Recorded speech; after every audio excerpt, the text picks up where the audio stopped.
Hello and welcome to Carnivorist Chats. My name is James, your host. I started this podcast to help other folks share their own healing stories and to interview thought leaders and experts in the carnivore, keto, and low oxalate space.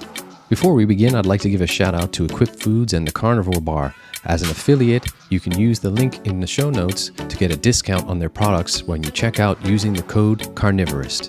Thanks in advance for listening, subscribing, and any likes or shares. And now, on with the podcast.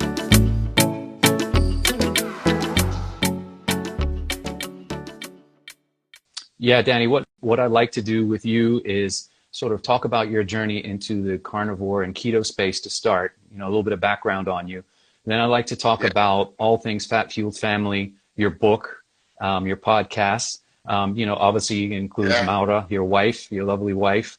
And then sort of talk at the end about, Danny Vega outside of the carnivore and keto space, stoicism, and some fun shared interests. Music and all kinds of fun stuff. So if that's agreeable with you, man, I'd like to dive right in. I know from listening to you in the past, Danny, you kind of got into keto after playing football and an injury hit you in 2016. So why don't you talk to us a little bit about that? Yeah, man. So I, like you said, I played college football. I was in strength and conditioning. I was always into trying to find what's the best way I can get an edge, whether it be training, diet, and I was all about it, whatever it took. And I was already doing low carb stuff all the way back in 2003. We started paleo in 2012. And then when I got into powerlifting, I kind of threw everything out the window. And I was just get as big as possible and just throw caution to the wind and start, doing things, eating things that I hadn't eaten in forever. And it was probably had something to do with the injury. I basically tore my meniscus all the way back in 2015. I know exactly when it happened. I was getting ready for a meet. I still ended up deadlifting 700 in that meet. But it really got bad in early 2016 when I was prepping for a meet in March, and I had to pull out because I got an MRI and I had all these injuries. I had, chondromalacia and torn meniscus. And so I started by going just on a bodybuilding type diet. I had a buddy who was a powerlifter friend of mine who was also a bodybuilder, and he put me on the diet, and I got shredded. But I developed some really bad issues with food because the fat was so low, and it took a lot of willpower. And at the end, it was Memorial Day weekend of 2016 was kind of the breaking point, because we just we cheated all weekend and we felt physically disgusting at the end of the weekend. And during that last couple of months, my friend Trevor was telling me at the gym, you got to try this keto diet. He was in grad school doing work with Ryan Lowry and what's Jacob's last name? Jacob Wilson, Dr. Jacob Wilson and Dr. Ryan Lowry. And he was you got to try this. It's going to help with the inflammation. And I was dude, you're insane. What are you talking about? I'm not going to take carbs all the way, even when I was paleo, I had 100 carbs or something like that a day. So I ended up finally just saying, you know what, I'm shredded already. I don't, this is a quality of life thing. Let me just try it out. And so my carbs were already pretty low. So I had to lower them a little bit more, but I really increased my fat. And within a week, I was just I felt amazing. I felt like my joints were better. I felt just younger. I felt more energy, felt more endurance. And so I was you know what? This is awesome. Send me everything you have on this. And he sent me 41 papers, 41 published papers, and I devoured them. And then I started looking for books, and I read Keto Clarity. I read the one that I really loved for that whole first year and a half was The Art and Science of Low Carb Performance by Phineas Volek. And then it just, kind of what I always do is if I really get into something, I get obsessed. I want to meet people who do it. And I just started reaching out to people. I reached out to Brian Williamson, and he was, he had Keto Evangelist. And I said, hey, if you ever want to do an episode with an athlete, here's my background. Just let me know. And he's like, well, I'm actually doing an athlete podcast that I'm starting. It's going to be called The Ketogenic Athlete. You'll be my second person that I interview. I'm like, okay. So he interviewed me. We hit it off so well that he's like, dude, you need to be my co-host. And that's where we started the Ketogenic Athlete. So I was ketogenic for that whole first year. It was amazing. And then about July of 2017, really, really early on with like the whole carnivore thing, it was Amber O'Hearn that I heard her on, Brian had her on his podcast, and I was like, this is amazing. And then my wife and I went to Puerto Rico for like a weekend trip, and I said, you know what, let's just do it this weekend. I know it's going to be like probably like fast food and eating out, but let's just eat meat. And she was having issues at the time because she was like eating salads, and she would wake up in the middle of the night to vomit and stuff. And so after those 3 days, it was amazing. And so I started in August of 2017.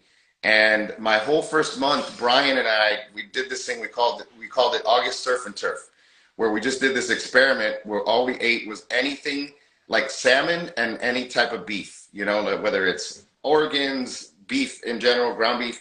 And I felt amazing. And then we had, someone's like, oh, you should see this guy, Sean Baker. He's like, you know, he's this doctor guy, and he wasn't even, nobody really knew him back then. And we had him on, and then we hit it off. And so like that whole 2017 to 2018, and like midway through 2018, about summer, I was strict carnivore. And then throughout the years, for the last 4 or 5 years, I've always had, most of the time, the first couple of months of the year, I'm pretty strict. Then I do experiments in the summer. I do bring in some carbs for training and things. But overall, man, like it is just like, number one, it makes it simple. Number two, my favorite food has always been meat. Even when I was a carb guy, like my favorite food was barbecue. The difference is just back then I was dousing it with barbecue sauce, and now, you know, it's just dry rubs and you know, seasoning. So like for me, I love meat. It's never been a hard sell. But what I love is that with my wife, you know, it's really good because it's, the women are going to look at me and they'll be like, of course he eats meat. He's a meathead. You know, that's what he does. For those folks that have joined that don't know my background, I came from a vegetarian for decades and then vegan for 6 years, Danny, and my health went off a cliff. We'll discuss a little bit later how your view is, you know, carnivore is almost a reset, especially for the gut microbiota, your, you know, inflammation, insulin levels, and all those type of things. You know, we, unbeknownst to me, we kind of share a similar background in a number of facets besides our love for hip hop music, Danny, but you were in the medical device sales field for a while, right? Yeah, for 8 years. I did anything in the female pelvis, everything from pelvic floor to incontinence, urethral bulking, sterilization, IUDs. I wanted to ask you, Danny, now that you know what you know and being in that field, I mean, for me, going back and looking at the dietary way we can heal people versus what has turned into this medical just circus wheel of things going around and around. It just must be an illuminating thing for you. And especially as we discuss how you ended up having to leave your job because of what happened to your son. Yeah, just talk to me a little bit about that and what happened and transpired. Yeah, so the first question about, like, I'll never forget, I was early on when I got out of strength and conditioning, the first thing I did was pharma. And I did that for about 3.5 years, and then I got into medical device for another 8 years. And I was at a national meeting, and they had a guest speaker come on, and the title was like increasing access. And if you're coming from the medical insurance world, then you know what increasing access means. Because like when you say, you know, increasing access to healthcare, someone might be looking at that and thinking, wow, these people are going to make it easier for people to get healthy. But increasing access to healthcare just means, how are we going to get more insurance companies to pay for these drugs? And so luckily, we all had our iPads, and they had this way that you can anonymously submit questions.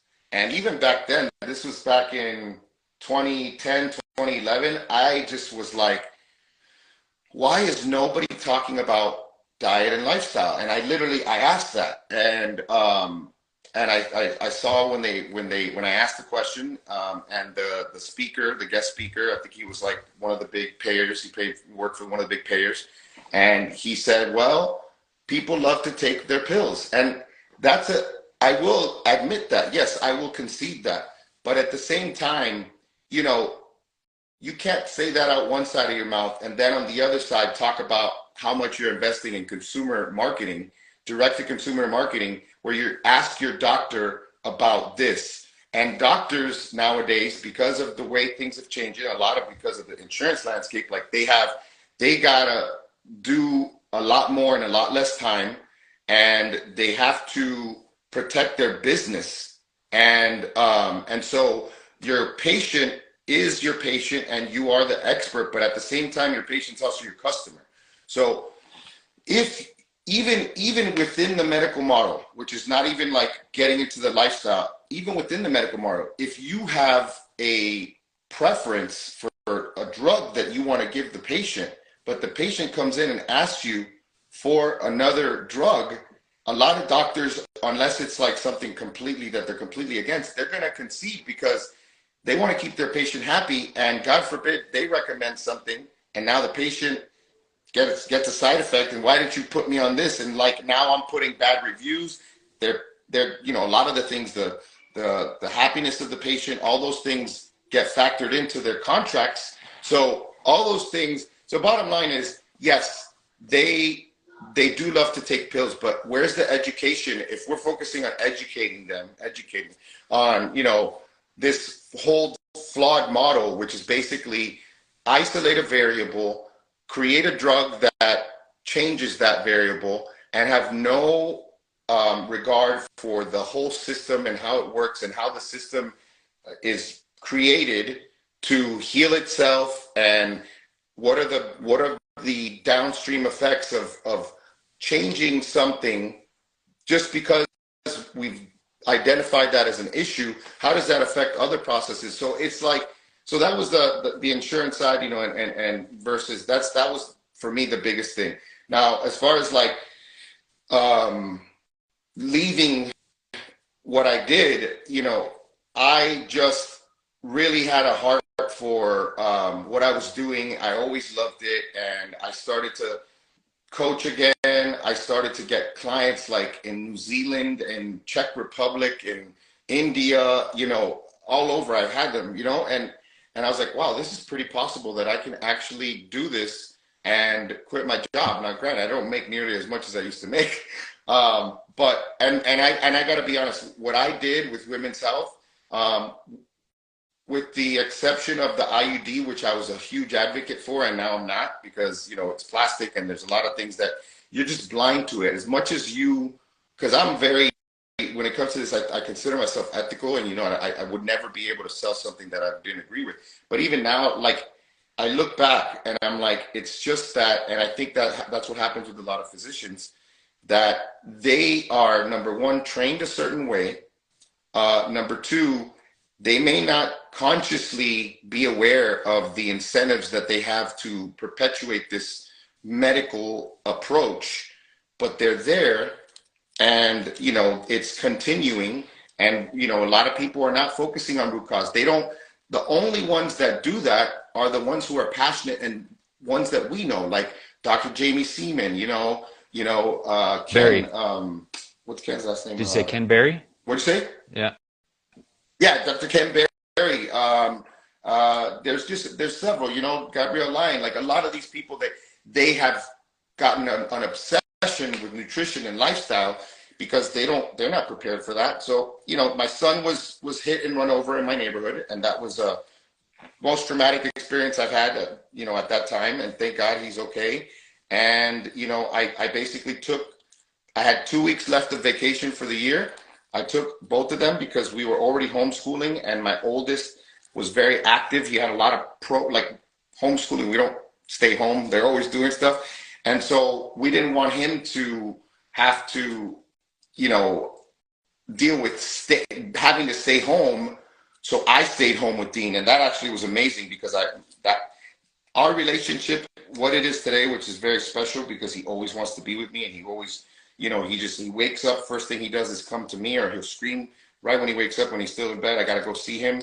And he's my buddy, you know, and it was amazing. I started to the next year, you know, all these things started to open up.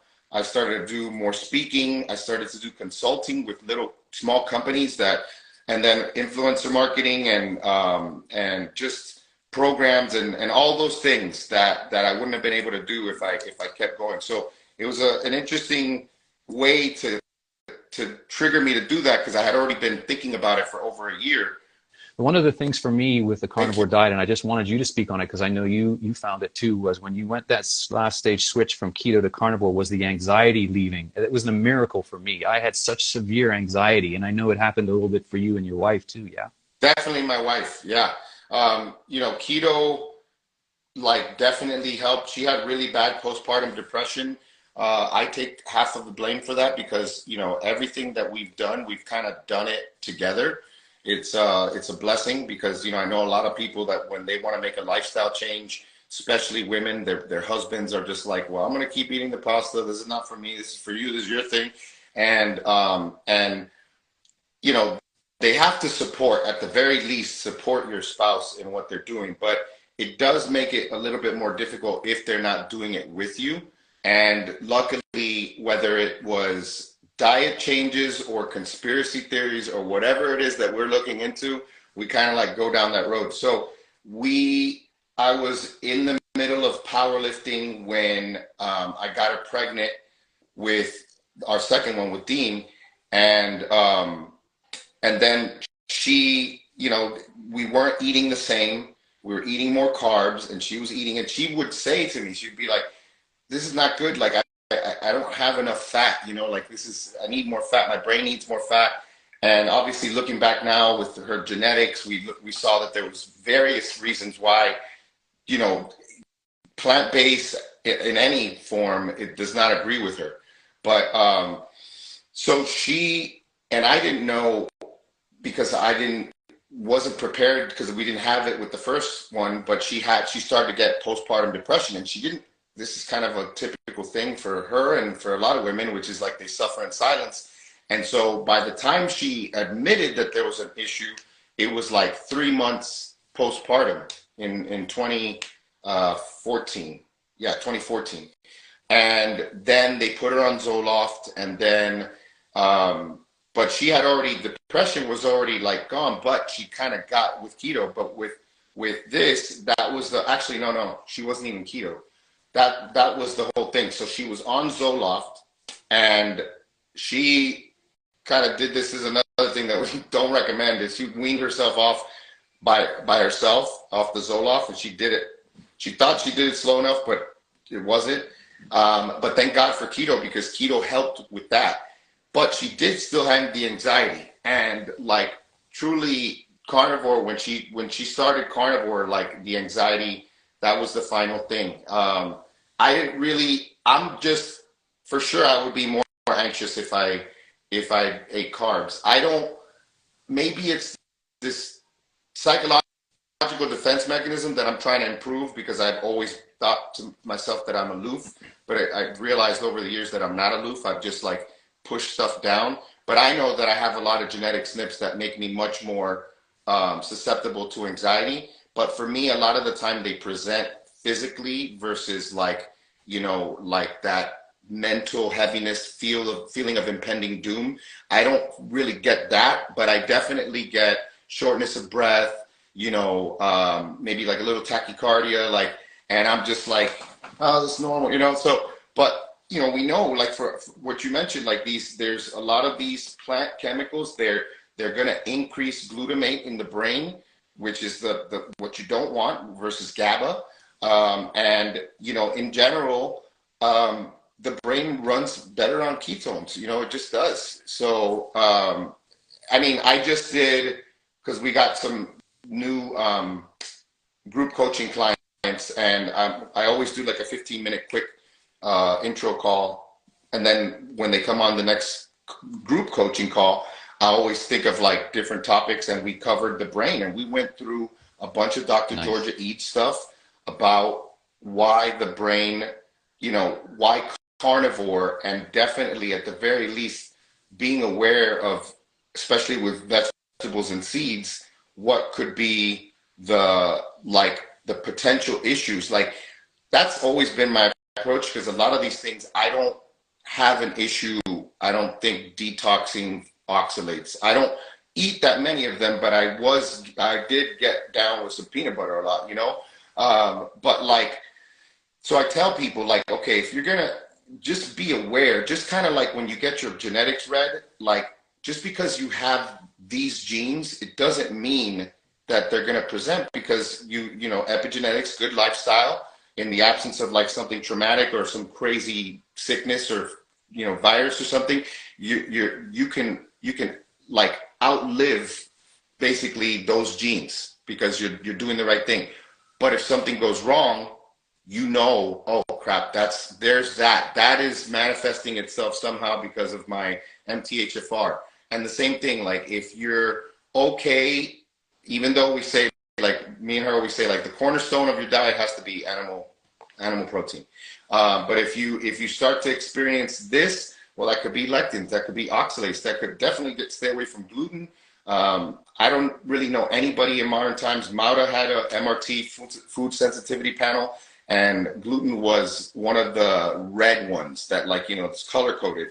And, you know, gluten has just, in general, wheat has a few things anyways. It has, you know, it's hormonally disruptive, you know, estrogen, carcinogen, like a lot of stuff. And so just be aware of them.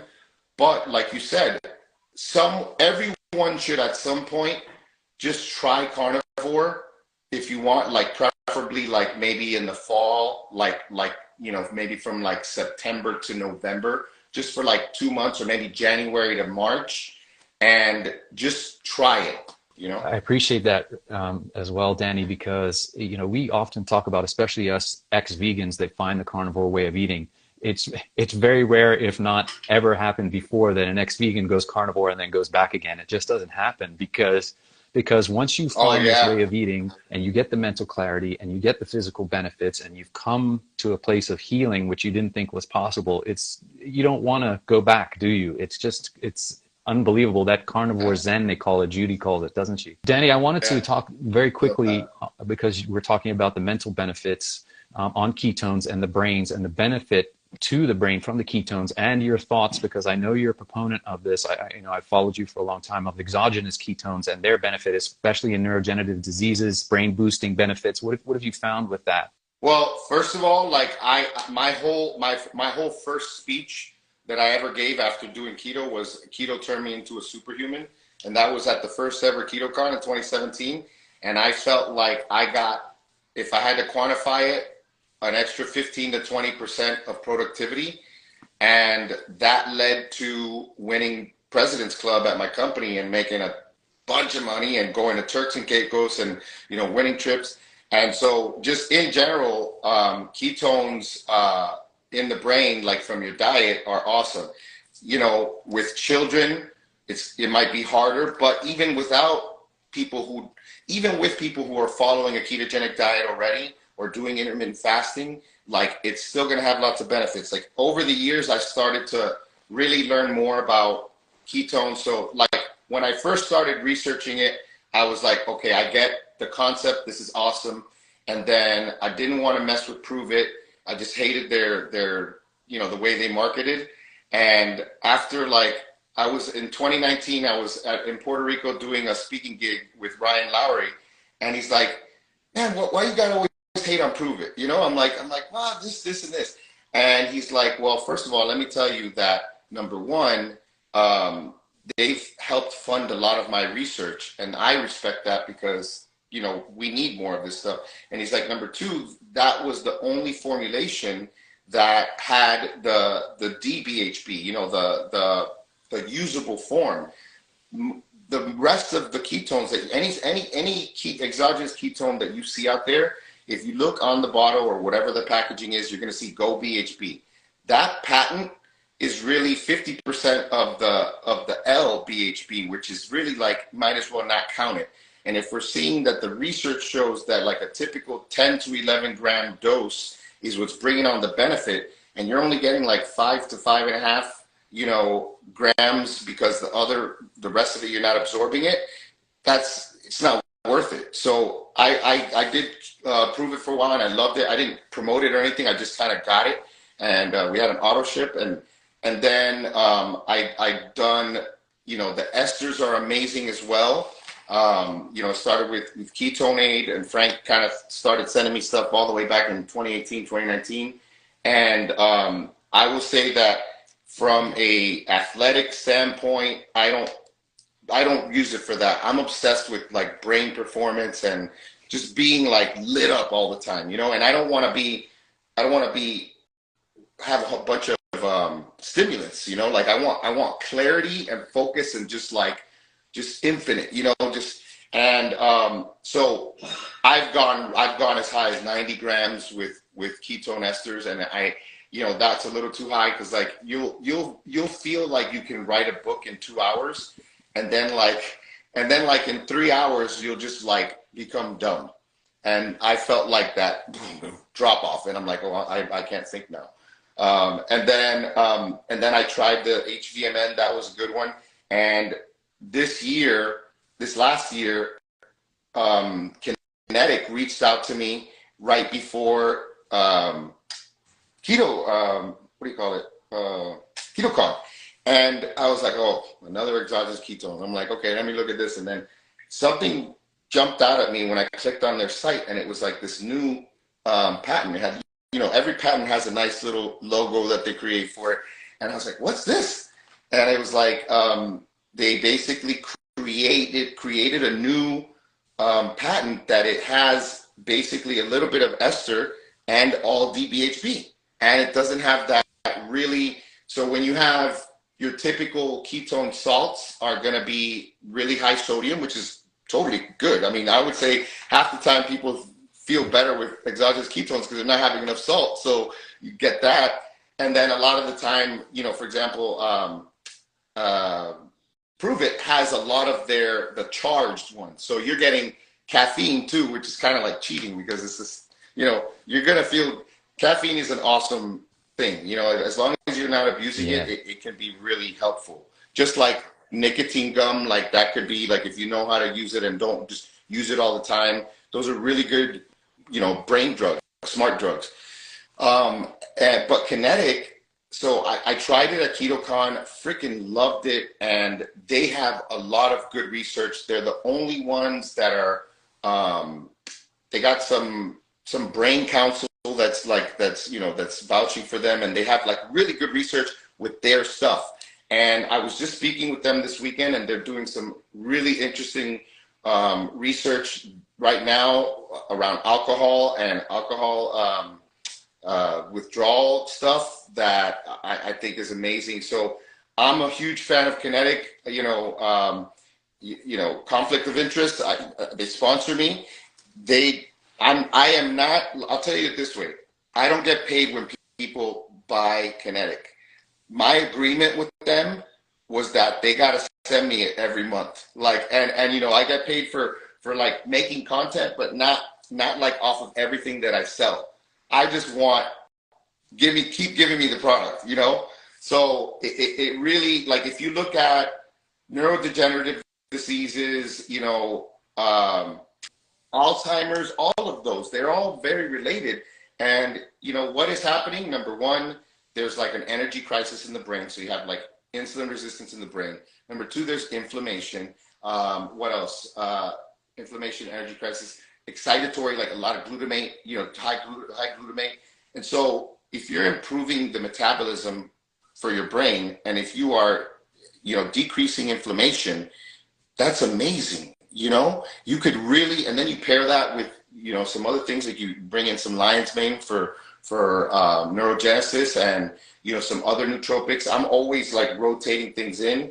It was interesting to me. I, like you, want to get the most brain benefits after having so much brain fog, literally for years. It was terrible on the vegan diet, and especially the end stage there. I couldn't remember anything. I thought I was losing my mind. And now with the carnivore, last thing on the diet related before we move into the Fat Fueled Family, the podcast and your book, is another thing that I know that you're a big proponent of is organ meats. And our friends from Optimal Carnivore, Richard and the crew there, you got your organ meat burgers, the recipe there, which I've made and are delicious, by the way. You often talk about how carnivore was one level, then when you went to nose to tail, it was another level. Just speak a little bit on that and the folks Yeah. that are afraid of organ meats and what you find beneficial from them. I mean, like if you know, it's kind of like habit stacking when you that's another thing that I'm really grateful that my wife and I are always trying to kind of level up, you know, like we're always trying to, you know, improve upon that. And you'll start to see, like, as your diet gets cleaner, as you do this longer, you will start to, your lowest common denominator is going to keep increasing. So you used to cheat with, you know, a gallon of ice cream, and now you're cheating with Diet Coke or something, you know, like it just, these things change, you know. Same thing goes with, like, you just want to continue to see, like, how far can I take this? Like, where can I, in general, where can I add a little bit more pressure? Like, where can I increase the load a little bit to get a little bit better? And I was 2000, I think it was 2018 going into 2019, I really started to dig into it. And, you know, I think 2019 was, I think, the year that I did a lot of presentations on that, like, you know, just really getting the most out of your diet, not just, you know, how many carbs are you having, considering all these different things. So obviously with something like liver, you are covering your bases, like, across the board, you know, like, in general, you're going to get a good amount of animal fat with your carnivore diet. And so any type of vitamins that you're getting, extra ones, you're going to have really good absorption. So liver is really high in vitamin A, iron, B vitamins, things that you can't really get in other areas, and you don't even need a lot. Like, you can literally just eat like an ounce a day, and you would be more than an ounce a day is, in fact, is double what you would probably even need over a week period. But if you want to, like, really fill those tanks up and you want to, like, be as good as you want to be.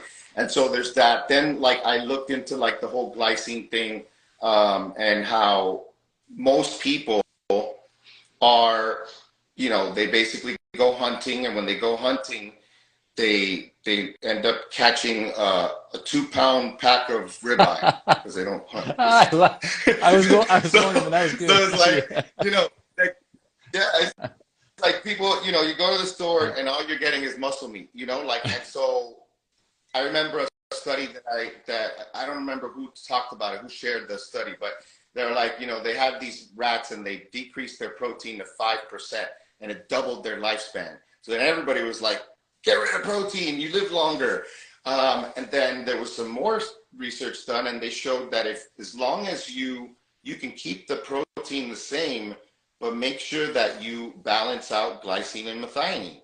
You know, both of them are super important, but because we only eat muscle meat, we're really, like, stacking it with methionine, which, like I said, it's important, but glycine is huge for the master glutathione creation, like, production. So where's glycine comes from? Bones, you know, bones and connective tissue. Like, we don't do broths anymore. We do. I got a broth right now. We made a big old stew on Friday. It was chuck, stew meat, and venison all in there with my stock pots, like, huge, and we still got meat today. But so people aren't getting, and they're not getting the minerals, you know, like, you get a lot more minerals. So I started to look at it nose to tail. How crazy is it that everything back in the day, and it just flies in the face of all the things that I was taught, and all the way through grad school with, you know, my science education, like, that we're supposed to believe that we're getting better when we are truly nowhere near the humans that we were back in the day. We're dumber, we're weaker, we're less resilient, and part of that was because our genes were better back then. But why are our genes this way? Because of our lifestyles, and things that we've done have caused permanent marks on our DNA that are making us just kind of devolve. And so, you know, traditional food preparation, even if you weren't eating meat, like, why did she always soak the black beans overnight and then throw out the water? Like, got rid of that phytic acid. She didn't know why she did it, but, like, the same thing. People, they would always eat the meat on the bone. They would use the bones. And so like, it's more respectful to the animal. You're getting the marrow, you're getting all the minerals, you know, things like liver's just one that I absolutely love. All of these things, if you look at the animal, and I always like, I think I said this in one of my presentations, like eat the rainbow. Like you look at different colors, you know, like you got the liver's dark, you know, and then the kidney's a certain color. And like all of these things have different compounds that on the whole are never bad for you. You know, like most, and especially beef, most people, even when they do like food sensitivity tests, and I would recommend the MRT because that one, it actually tests for inflammatory compounds instead of like some of these other ones like the IgG, which is really just kind of when something hits, usually it's something that you eat normally and you're like, oh crap, I eat that all the time. But it's really just your immune system kind of recognizing that it's there. But when you see that you're eating something and you're getting like an increase in this, and this, then you got to stop. And beef is never that. So eating nose to tail is really just getting more in line with nature and with kind of like this natural way of doing things, which is like, it's amazing. Like it is a perfect system. It's perfectly designed. And we've carried that into now with like, you know, circadian biology and stop fight. We have this modern way of doing things where we take the meat, we cut it, and we want sirloin and we want rib. Like we don't just eat the whole animal anymore. We say, I want to lose weight, so we cut calories, and we don't have any regard for, even in modern things that we do that technically are good, but you're not paying attention to like the natural design. So like, for example, like intermittent fasting, Maura and I have been really beating that drum about get your breakfast in the morning, because, you know, leptin is lowest in the morning, cortisol is highest. And so if you are going to intermittent fast, don't do the 12 to 8, you know, do the, you know, I would say, I guess, maybe 8. I ate breakfast this morning. I had a pound of, it was half 75-25 patties, half 85-15 patties. That was my breakfast, like at 7:30 this morning, you know, and then cut it off earlier. One, because you're in line with your circadian biology, so you're not fighting your body, and you're trying to beat your body into submission, and you're not going to win, because your body doesn't care about how fat you are. Your body just is like, I'm getting this signal or that signal, and that's all I know. It's all subconscious biology, you know? I really admire you because I watched your journey, and then I think it was Robert Sykes who introduced you to hunting, correct? So Oh, yeah, I man. myself, That was and amazing. people will roll their eyes a little bit at that, from being a vegan and, you know, not wanting harm to come to the animals when I was a vegan, amongst other things, health and the environment and those things. But one of the things I Yeah. want to do now is learn to hunt and take an animal on my own, because I think the reverence that you have, you know, people often ask me now, do I have some cognitive dissonance now that I'm eating meat, and do I think about the animal? I said, yeah, I do. I really give thanks for that animal when we have a prayer and I say, thank you for the nutrition and healing you're providing me. But watching you and going on the hunts and everything really inspired me, man. Talk to me a little about how you felt on that first time and doing it now.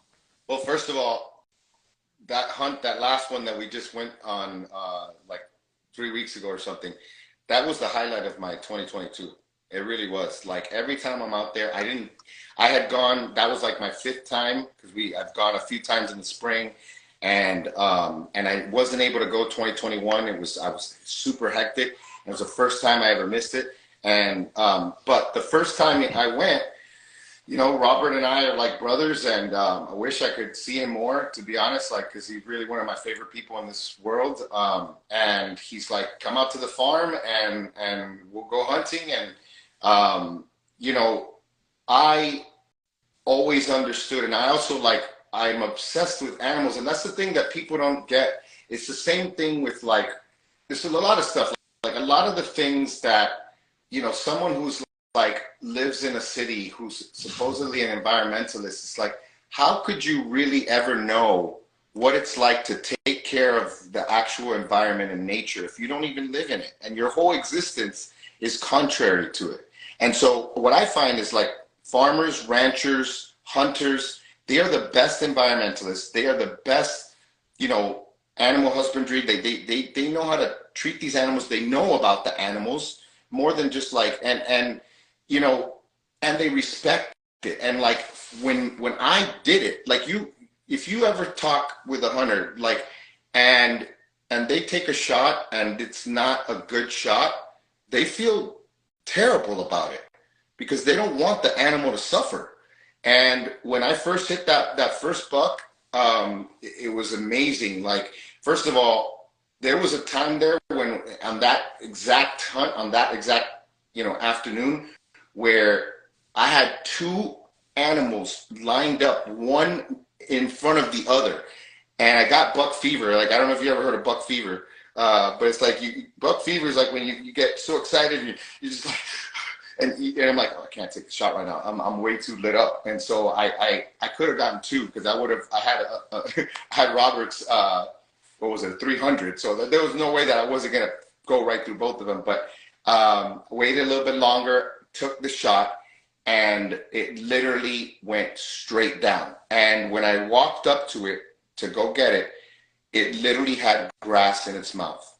And it was chewing grass, and it was lights out. And I basically hit it right in the heart.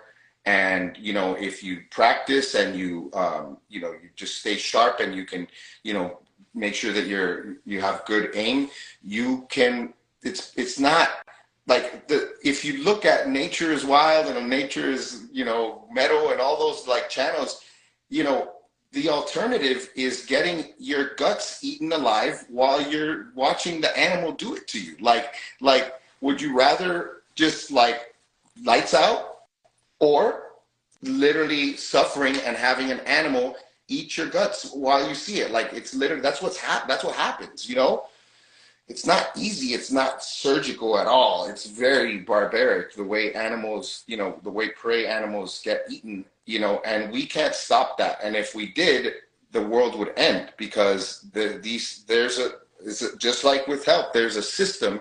And so for me, like, I never had an issue. A book that I highly recommend that will show you like the opposite of it. And again, why like so many people, it's like, if we could have conversations that were not so like just like agenda driven and political and stuff, I think it would be a lot better.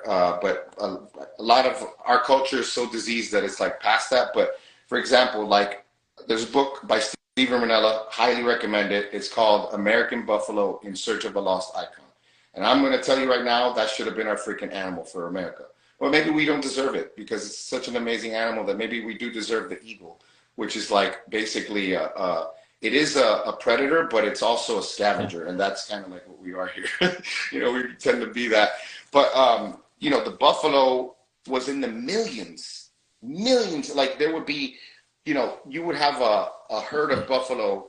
And this was as early as like, as recent as like the 1600s, that they would have herds passing for days. Like it would take them days. Like imagine you're in the prairie and you're just seeing buffaloes passing for days. And like the Blackfeet and, the Blackfeet Indians would eat 5 to 7 pounds of buffalo meat a day. And they had all these, they would use the whole animal. They would make furs, like they would use like for keeping them warm. Like they use the whole animal. And then like, settlers come in, they start, basically, what was it? The big thing with buffalo was, I guess, like the either way, there was carcasses everywhere of buffalo. And I hate it because like, I think to myself, like I've read books about the genocides that have happened here with, with the natives and Native Americans. And like, I hate to say it, but I get just as sad thinking about what's happened to the buffalo as I do thinking about that, because like in 1912 or something, right around like turn of the century, we were down to like 200 buffalo. When we had like the commemorative buffalo nickel or whatever, we were down to 200 buffalo in this country. And so there's like the best conservationists are hunters, and they will always follow the rules. Like you'll never talk. I mean, I don't know of any, but like there may be, of course, there's everywhere. There's probably people that are scummy, but like you see that when you see that buck and you're like, especially if it's like your property, somewhere that you go a lot, you're like, man, I got the shot, but I'm gonna wait one more year because he's gonna be huge next year, you know? And like, so like there's things like that where you can only know from going out there. And it really is like, you know, me as a Christian, I don't want to say spiritual in the wrong way, because it's not, I don't worship the animals. I don't worship nature, but it is very spiritual. The feeling of like, you're here, I'm here. I'm grateful for what you're going to provide. And I also want to make sure that maybe you hit up a few does this year and get some more babies in there. And then I'll wait for you for next year, because you're going to be huge, you know? And, you know, even like, I never really had a stance one way or another, but like trophies, like, you know, not trophy hunting, not like, you know, go hunt a lion. I don't agree with that, even though like a lot of the time they're animals that are not, they're going to have to put them down anyway. So it's kind of like a good service, but that's a whole different thing. But like, even just imagine you take the whole animal, you eat all of the organs, you know, you use all of it. And I don't see really a problem with having something up. I probably wouldn't do it, but like even that, I'm just open to a lot of these things that like society tells us are, you know, for one reason or another, because of course people tell you to think this because this, and you know, the inclination is to just be like, yeah, you're right. But then it's like, well, what do they have to say about that, you know? I want to make sure we talk about your kid's book, Unexplainable Adventures, The Power of Influence, how that came to be. I know, you know, there was no books in the space on personal development for kids. And you decided to come up with this book, and I want people to support this book. You said something on an interview that really struck home with me in regards to mentoring and parenting your own son. It was like, you had to let him be a man at some point. And that handing over, that saying, okay, son, you're a man now, you can do this. It really struck me. And I mentioned it to my wife the other day, and I thought it was really powerful. But talk to us about the book, how it came about, where can folks find it too? Yeah, so unexplainableadventures.com. At the time when we started writing it, none of Jocko's books have come out, and I'm a huge fan of Jocko Willink's children's books, which those are definitely kids' self-development mindset books. But when we started writing it, those weren't out, and he's a lot more productive than I've been, because he's written like 4 of them now, and I got all of them.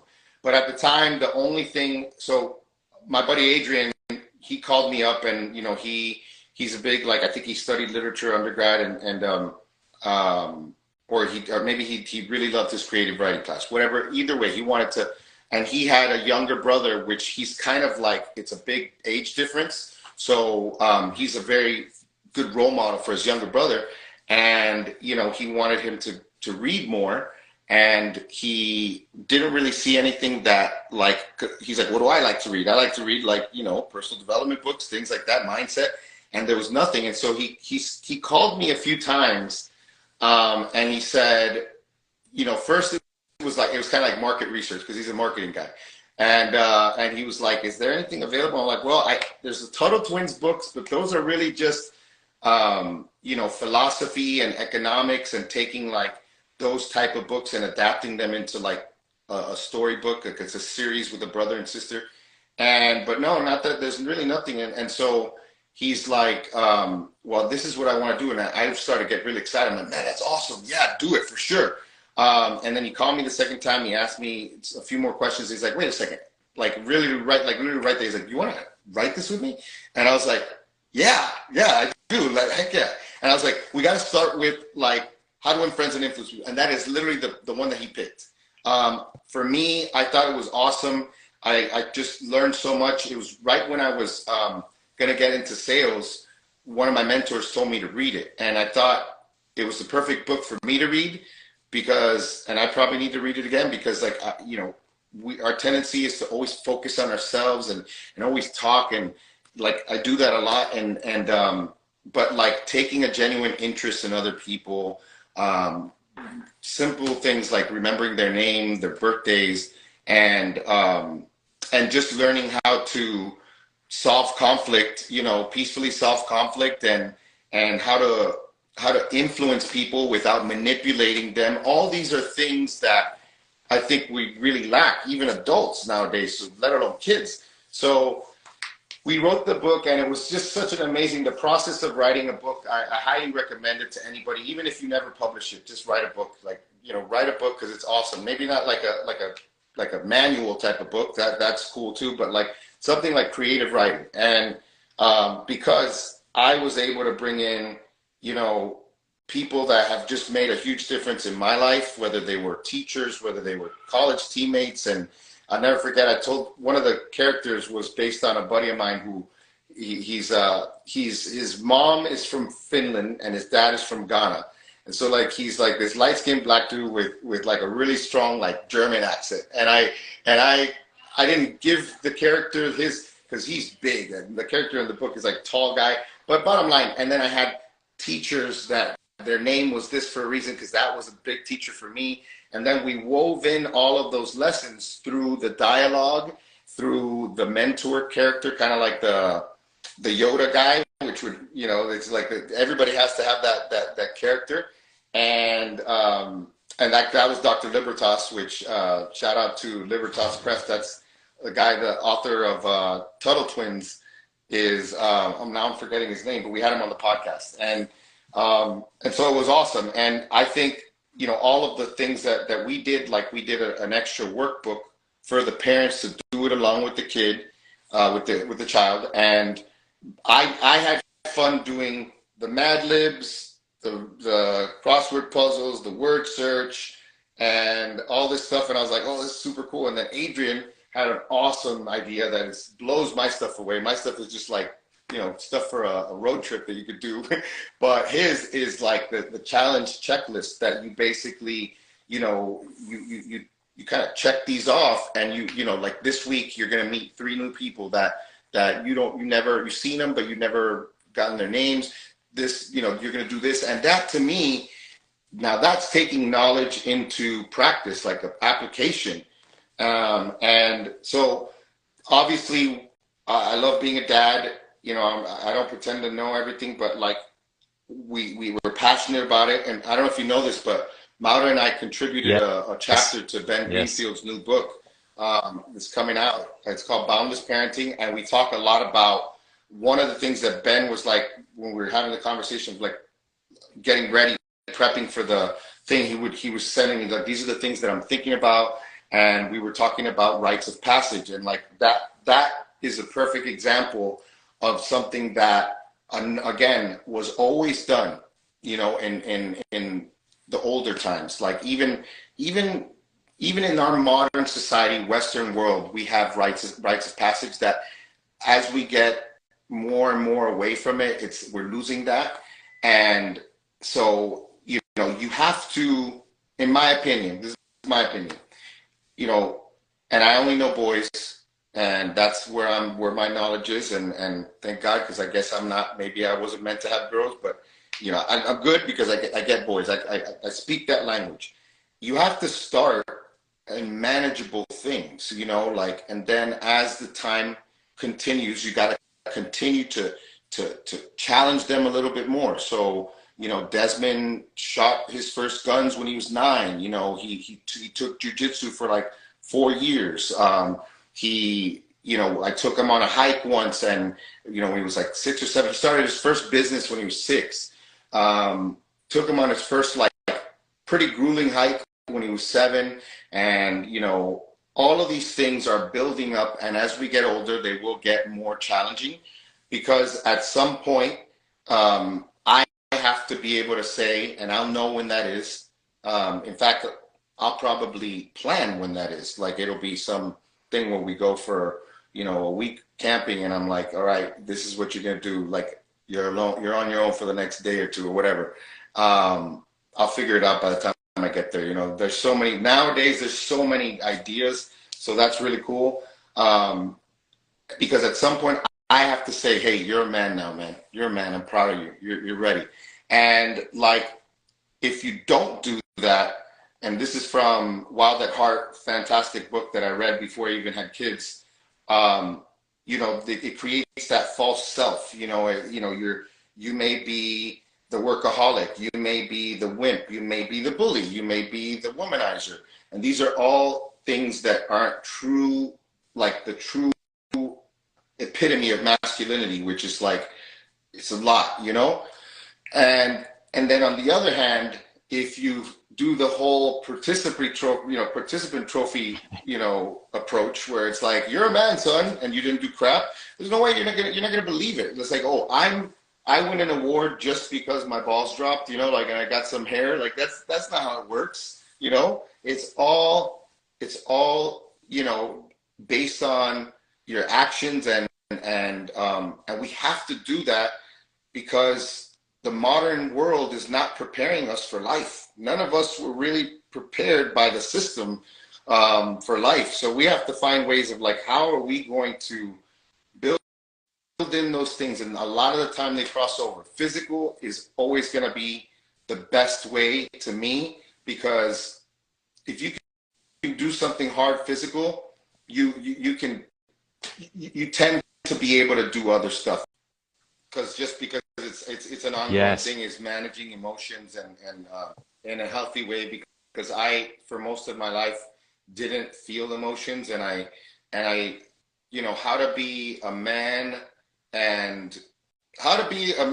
which technically I you know, I'll generalize because I do believe it, like, we tend to not address certain things, especially emotionally, and also how to be a man and not be completely clueless about what it means to be a leader in your home, a father, a husband, because I think we're just not mindful. And for me, my biggest thing is like, and this is from me personally, so if I do my job as a husband or a father, and I'm putting in effort, but I got the assignment wrong, I don't deserve any credit, because the bottom line is the assignment was wrong.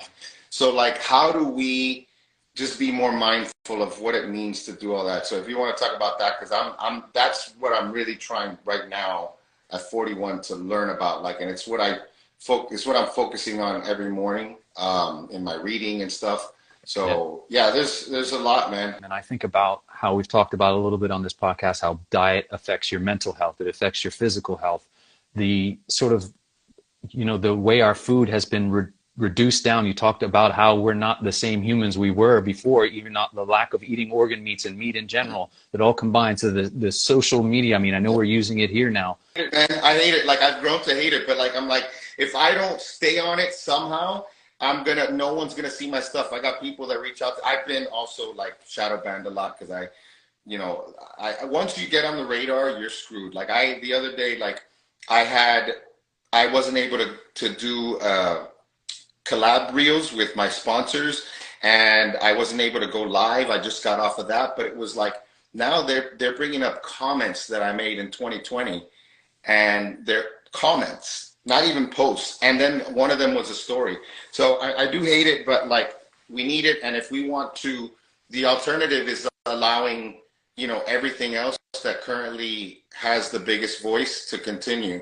And you have to have that alternative voice to get people to think about things a different way. So one of the guests logged in and asked one question I thought maybe you could help with. It was Frank's Carnivore. He said, any tips or advice for a current binge eater that keeps falling off the wagon?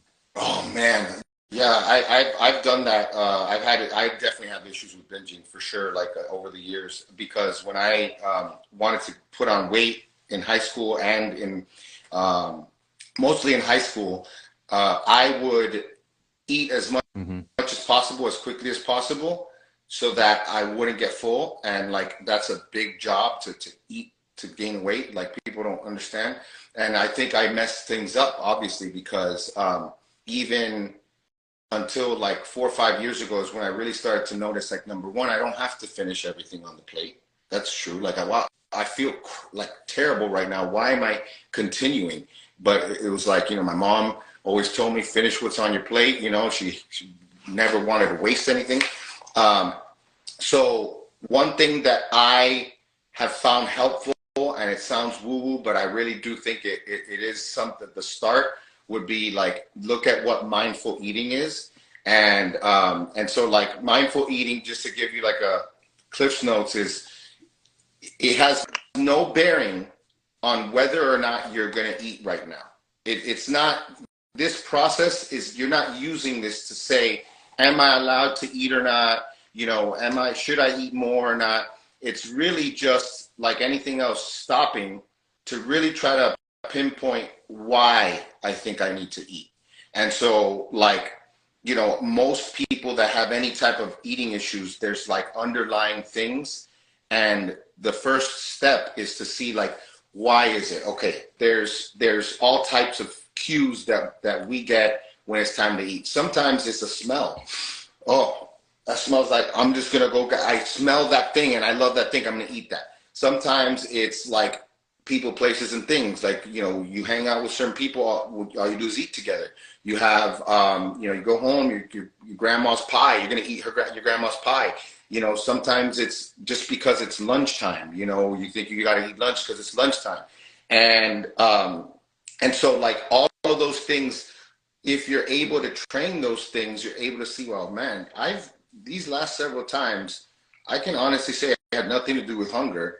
And I am definitely not the person who says like food is fuel, because yes, it is fuel, but I love food, you know, like I do. So like the first step is really just trying to figure out why you're eating. The second step, and this continues to be one for me that like I remember, I kind of, sometimes I forget to be mindful while I'm eating, which is like the whole, Maura says like, you know, like you black out and then, you know, then like all of a sudden you come to and you're like, what did I miss? You know, like all of a sudden, like everything's gone, you know, in the wake of it, you're like, what did I miss? You know? And so like, first part is being mindful, like before. Second part, be mindful of while you're eating. And I'll give you two reasons. I'll give you a reason why you need to do it. So, well, first I'll tell you how to do that. So this is going to be, for a binge eater, a really hard one to accept, but I'm going to put it in your head. You're not going to be able to unhear it. And that is, if you were to put your satiety, like how full and satisfied you feel on a scale of 1 to 10, the goal is not 10. The goal is not even 7. The goal is really 5, because there's lots of reasons. Now, assuming that your hormones are healthy, like if you're eating carnivore and you've started to develop a much more reliable hunger and satiety cues, and so your leptins, getting healthier, and your just in general, you're not the same person. You're not compulsively eating. You're eating because you're hungry. So like you start to, when you go to 10, it really is over time damaging. Number one, unfortunately, because one of the ways that we get leptin resistance is eating meals that are too large. And this is why Maura and I both have been really more, not with the intermittent fasting. Like if you're gonna, I do it a few times a week. Today's a typical example. Well, actually, yeah, because I had a pound of meat at like 7:30, and I haven't had anything ever since. And I'm probably not gonna have anything until like 5. So I guess kind of, but like I think people get so obsessed with like one thing. Like, I need to do a minimum 16-hour window, or, and in reality, again, going back to like, you need to be in line with your biology and in line with nature. So if you're just like intermittent fasting and you have something that you really need to manage, like autoimmune or some sort of like metabolic stuff, like you want to get your insulin in check, like then I would say maybe like an 8 a.m. to like 3 or 4 p.m. So basically, what would that be? Like 8 to 12 is 4, 12 to 4. Yeah, so that's 16-8. Like if you want to do a 16-8 window, then like 8 to 4 would be good. I think that's good because It's like no matter where you are, you're right around sun, like a little bit after sunrise, and for sure you're stopping before sunset. And one thing that I will definitely, two things actually, if you're doing the intermittent fasting thing that you start at 12 and then you end at 8, keep in mind that if you're waking up at 6 a.m., the best time for actually burning body fat, because the fat that your body is burning during the day is not your body fat. It's always going to be pretty much what you're eating, unless you have like a long fast that you've been fasting for several days. Most of that fat that you're burning is from food that you're eating. But the prime time for body fat burning, actual body fat, is 9 to 12 hours after your last meal. So if you stop eating at 6 p.m. and you wake up at 6 a.m., that means from 3 a.m. to 6 a.m., you're getting prime time body fat burning time. And if you finish at 8 or 9 p.m., even 8 p.m., you're only getting 1 hour, you know, because the bottom line is you got to wake up that next day. You know what I mean? So the first 9 hours is like your body's running through that whole list of processes that it's got to do. But like on average, 9 to 12 hours is the best body fat burning time. If you're trying to build muscle, which another thing that we're trying to get people to do, like shout out to Dr. Lyon, because we love her and we like hit it off. Like we met in KetoCon, like we were just instantly exchanged numbers. We went out to eat together, and like maybe you should take a break take a break from focusing on burning fat and just try to put on some muscle, and then start to see how, wow, all of a sudden you start to get really lean.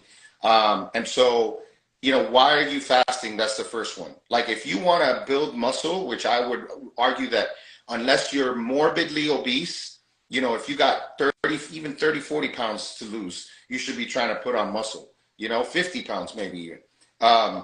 And if you're doing that, wouldn't you want to stop focusing on like eating 1 or 2 meals a day and get 3 chances, give your body 3 chances with 3 solid meals to have that really good protein synthesis to hit that leucine threshold with like a minimum of like 30 grams of protein. So I'm a big fan of breakfast, lunch, and dinner. I've been doing that now for like on and off for like a year and a half, but now consistently for like the past 6-7 months. So yeah, like early eating window, and even then, do you really need to intermittent fast every day? You're gonna get, autophagy from working out. You're gonna get autophagy from all types of stuff. That we've talked about your hunting, your organ meats. What is Danny Vega's favorite cut of animal protein to eat, and how do you like to eat it? Oh man. Ribeye and chuck eye gotta be my favorite. Yep. And I just like walking by the grill, you know, just make sure that just walking by, you know. No, like in reality, like I love to have like a nice char on the outside. So like if I'm just using my cast iron skillet, I literally just take it from, if I was lazy and I didn't defrost it, then it'll be a little bit longer. I'll probably like use my burger press and press it down for like a minute and then take it off, but then leave it on that side for like 3.5 minutes on one side, and then like 1.5 to 2 minutes on the other side, and then just take it off and let it rest for like 5 to 10 minutes, and then, you know, eat it. Yeah, that's real simple. I gotta take that back, because that is the most delicious. Yeah. But like literally what I eat every day is ground beef. Like all I eat all day is ground beef. Like last night I was serving at church yesterday, and you know, they had I was cooking. That's kind of like what I do at church, and they had me like do like Philly cheesesteaks, and I was like, man, this looks awesome. I'm like, but I don't want to eat this. I want to make it my way. My way's better. So I went and I got us like, and I made like I made cheesesteaks, but basically just like Milanesa meat, like really sliced, and then I chopped it up, and then grilled that and threw some cheese on top, and we had that. But ground beef, most of the time, man, all I'm doing is ground beef. Like it never gets old. Danny, thanks a million again, my friend. Taking the time. This has been an honor and a privilege. Now, before we go, we've had a couple of questions again. Can you please, number one, tell us the name of the book and where folks can go support it and buy it? So it's a series. The name of the series is Unexplainable Adventures, and this first one in the series is called The Power of Influence. unexplainableadventures.com. I think boundlessparentingbook.com is Ben's book. If they wanna do, like, our podcast is there, our my consults and coaching for one-on-one coaching and individual consults. If they want to do group coaching, that's fatfueledphysique.com. Maura just launched her glutes program, volume 2. We just launched that this weekend, so that's been awesome. And that's at fatfueledmom.com. Just go to fatfueledmom.com. You get the upper, the lower, or the bundle. And we're actually going to put the old glute program, because a lot of people, we took that website down because that was called Fat Fuel Physique. And then we turned Fat Fuel Physique into our group coaching. So we're going to add that on. Pretty much all those are the places where, and of course on Instagram. I want to wish you and Maura the very best for this year and continued success, and to you and the kids. Take care, man. All right, brother. Take care. And that's a wrap on this episode of Carnivorist Chats. If you've made it this far, I want to say thank you for listening, and also thank you in advance for liking, subscribing, or sharing this episode. Thanks again to the good folks at Carnivore Bar and Equip Foods. Don't forget to check the link in the show notes to get a discount on their products. And also, don't forget you can book me for a 30-minute carnivore coaching session through Avero Health. Again, the link will be in the show notes. Until the next time, be well.